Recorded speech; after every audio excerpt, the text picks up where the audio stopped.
Doktor, bəzən pasientlər həkimə getmədən ev şəraitində zoblu müalicə etməyə çalışırlar. Sizin buna münasibətiniz? Ümumiyyətlə, günümüzdə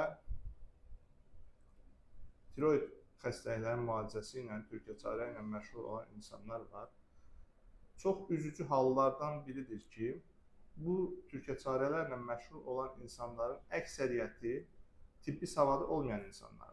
Və bizim cəmiyyətdə olan insanların da tibbi maarifçilik dərəcəsinin aşağı olması o insanlara ümid və inamın yaradırlar. Bu baxımdan insanların tibbi maarifçilik dərəcəsinin aşağı olmasından istifadə edən bəzi həkim kolleqalarımız ki var, onlar da bundan sui-istifadə edərək insanların cibinə girməyi bacarırlar. Dünyada təsdiqini tapmış tiroid müalicəsinin protokolları var. Bu insanların heç biri o protokolları bilmir. Bilirlərsə də bunun üstündən keçirlər. Həkimlərdən gedir. Təbii ki, türkəçarə ilə məşğul olan, tibbi savadı olmayan insanlar ümumiyyətlə protokol nədir, heç onu dərk eləmir. Amma bunlara inanan insanlarımız da var. Və bu üzücü hallardan ən başlıca üzücü hal mənim üçün qurbağa ilə müalicədir. Bu qurbağa zəhərli zobu sağaldır. Bu qurbağa düyünlü zobu əridir. Bu qurbağa Hashimoto xəstəliyini sağaldır. Bu qurbağa ürək döyüntülərini götürür. Boğulmanı aradan götürür. Ay qardaş, bu qurbağada nə qədər hikmət var imiş. İndiyə qədər bu qurbağanı biz hardan yığırlarsa biz də gedək tapaq, heç olmasa istifadə edək. Bu insanların tibbi maarifçilik dərəcəsinin aşağı olmasından istifadə edərək ciblərinə pul qazanmaqdan başqa bir metodika deyil. Qurbağa istifadə edən, hətta ad çəkmirəm, zamanında türkəçarələr ilə məşğul olan şəxsin özünü mən əməliyyat eləmişəm. Əgər bu türkəçarə ilə məşğul olurdusa, insanları sağaldırdısa, niyə özünü sağalda bilmir? Ümumiyyətlə, buradan bütün insanlara səslənirəm və deyirəm. Kimin zobu varsa, bu tipli insanlara inanaraq öz xəstəliyinizin daha da ağırlaşmasına, daha da dərinləşməsinə çalışmayın. Zamanında doğru həkiminizə müraciət edin.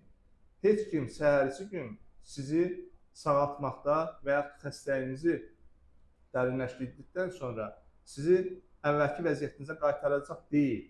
Bunu bacaran insanlar yalnız və yalnız həkimlərdir. Ona görə doğru həkiminizi seçin.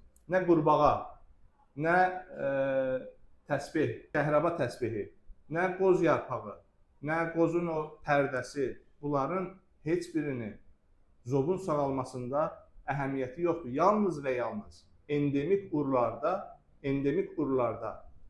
urlar o halda yaranır ki, suyunda, torpağında, havasında yod çatışmamazlığı olan ərazilərdə diffuz, yəni düyünü yoxdur, diffuz olaraq böyümüş zoblarda, bəli, qoz yarpağının və qoz pərdəsinin əhəmiyyəti vardır. Yəni, yodlu qidalarla qidalandıqda həmin insanlarda endemik zoblar sağala bilər. Amma bundan başqa digər hallarda, ümumiyyətlə, tiroid vəzisinin patologiyaları el arasında zob deyilir, keçilir. Zob əslində onlardan bir formatdır.